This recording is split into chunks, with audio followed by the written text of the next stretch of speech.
St. Philip was born in 1515 in Florence, Italy, of a very good family.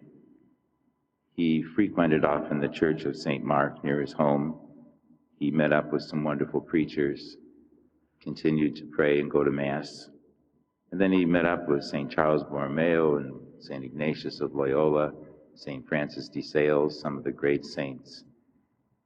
He started a lay apostolate where he gathered lay people around him, laymen, I guess it was, who would get together with him for spiritual conferences. And it was forming, and the numbers were growing. And finally, it was suggested to him that he become a priest because he could do so much more. So he was ordained a priest, and the Pope even gave him a church in Rome as his own to be the headquarters for his oratory, as he called it.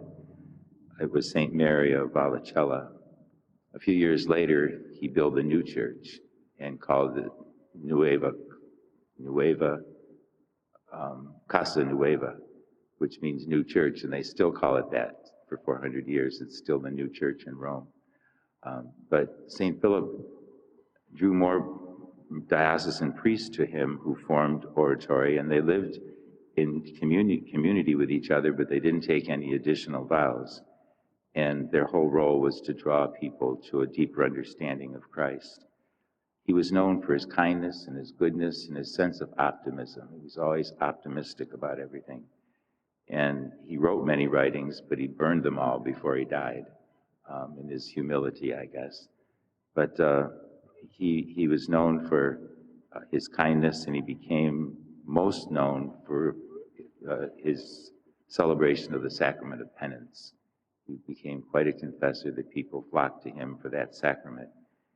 And spiritual conferences. He gave a lot of spiritual conferences. So he did a lot of good for people, and like the readings today, he lived by these tenets in the first reading. Let your kindness known to be all.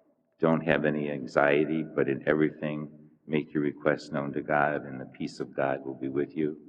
He was saying that wherever we live, wherever we are, we need to do the work we do joyfully, because it'll be a sign of God's presence. So he's a great saint whose feast we celebrate today. He died between the age of 75 and 80, so he did a lot of good in his lifetime. Let us stand and offer our prayers and petitions.